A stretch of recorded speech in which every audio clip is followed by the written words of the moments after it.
Hi folks, in this video I'm gonna introduce you to a project that I have uploaded to GitHub. It's a VLSM calculator. It's this page over here. I've got this is the main script, and I've got the process diagram, usage, and so far seven examples. Okay. First, you might ask, what is VLSM? It's just a way of subdividing a parent network block.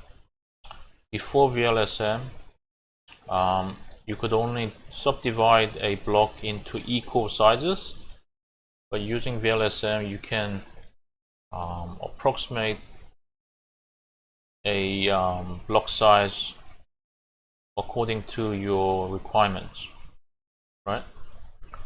So this is an example that we're gonna look at and solve using my script. Before, regardless of the host requirement, you can only subdivide it equally. But here it's 50 hosts for one, 30 hosts, 20 hosts, and 2 hosts for the link.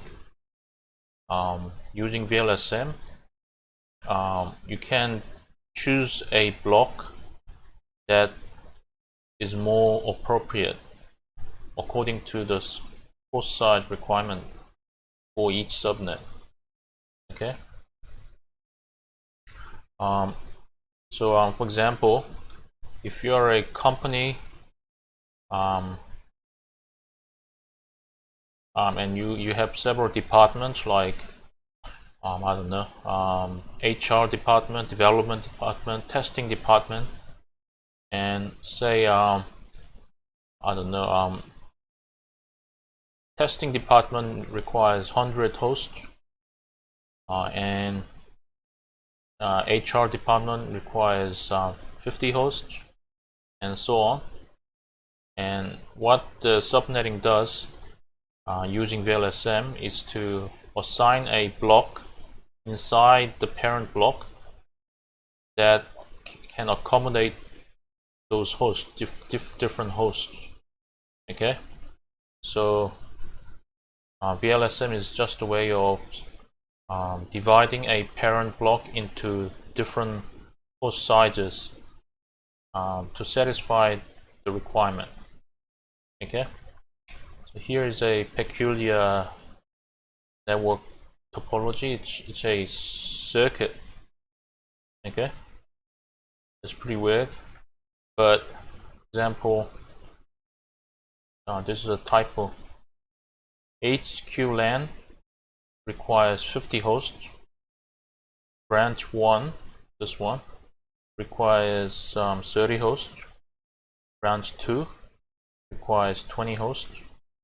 And these connections, each of them, when 1 to 3, they require 2 hosts. Okay, and let's yeah, but before we go on, here it says you need to determine the class of the parent block. If you add all the hosts, 50 plus 30 plus 20 plus 2 plus 2 plus 2, we require a total of 106 hosts.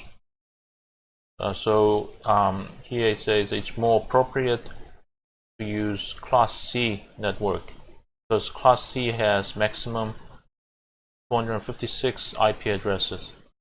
So here we're gonna set the parent block as IP address 192.168.10.0/24, because it's just a class C network. Okay, so let's put that in. Well, before that, let me show you the usage information. So this is my script.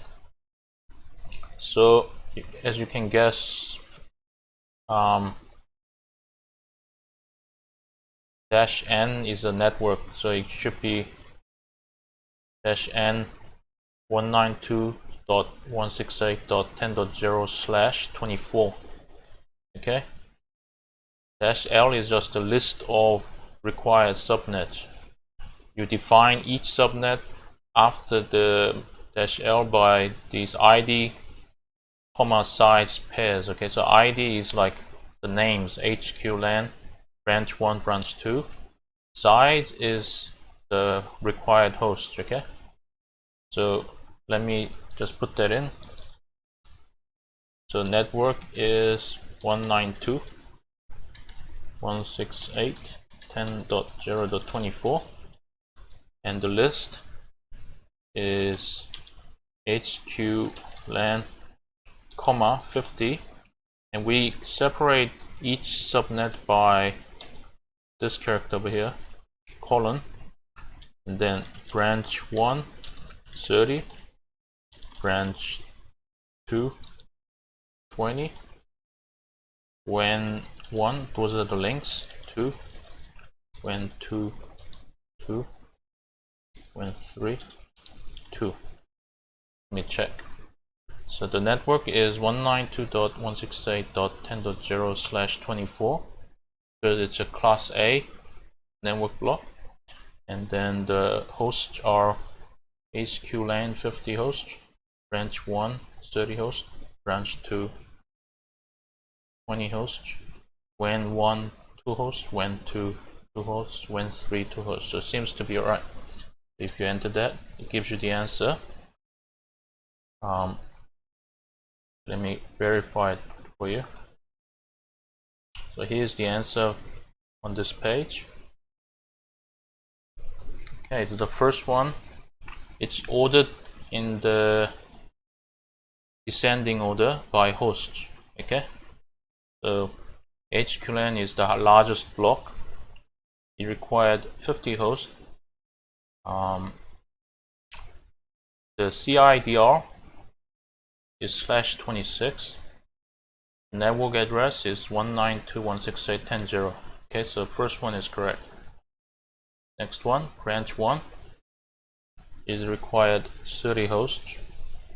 CIDR is /27, and network address 192.168.10.64. So that's correct. And branch 2 is required 20 hosts. CIDR is /27. If you are wondering what CIDR is, it's slash followed by a number. Okay, it's another form of specifying a subnet mask. And what does subnet mask do? It just defines the size of the subblock. Okay, how many IP addresses can it contain. Okay, if the CIDR number is less, it means there are more room for hosts.